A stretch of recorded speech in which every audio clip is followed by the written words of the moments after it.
আচ্ছা, আমরা হচ্ছে 2025 সালে নতুন ফ্রেশার্স ক্যান্ডিডেট এসএলএসটি।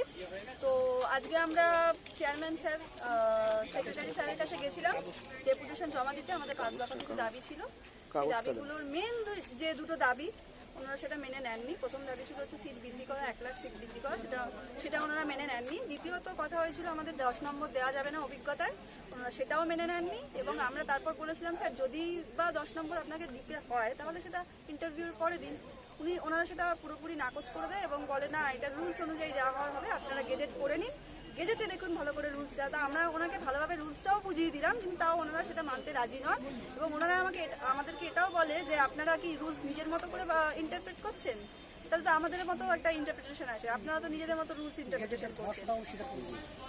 তো গেজেটটা মানে ওনারা বলছেন যে আমরা ল পাস হবে, যে ল ডিপার্টমেন্টের ব্যাপার, আমরা কিছু বলতে পারবো না। এই লয়ের ব্যাপারটা ইন্টারভিউর আগে আমরা জানাতে পারবো যে আগে হবে না পরে হবে। মানে একরকম ধরে রাখুন এটা ইন্টারভিউর আগেই যোগ হচ্ছে।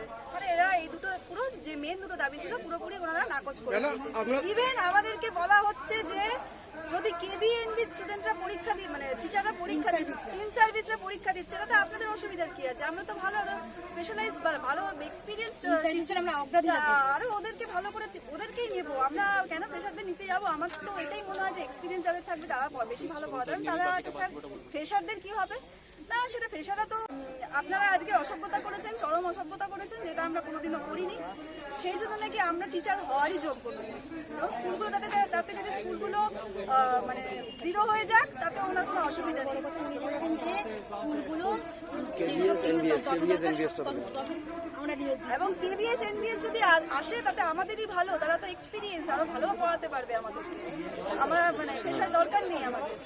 একটা কথা বলি, ওখানে আমাদের প্রিন্সিপাল সব থেকে যদি খারাপ কথা বলে থাকে একটা কথা বলেছিল যে আপনারা যদি বেশি বেশি আন্দোলনের পথে যান তাহলে কিন্তু আমি 14,000 সিট করে দেবো, 14,000 করে দেবো, আপনারা কেউ চাকরি পাবেন না। আজকে আমরা সেক্রেটারি স্যার আর চেয়ারম্যান স্যারের সাথে কথা বলে যা বুঝতে পারলাম ক্যান্ডিডেটরা কেউ চাকরি পাবে না। ঠিক আছে, আর তোমরা যদি এখনো বাড়িতে বসে ভাবো বাড়িতে বসে আমাদের চাকরি হয়ে যাবে, ভুল ভাবছো, বাড়িতে ওই বসেই থাকো।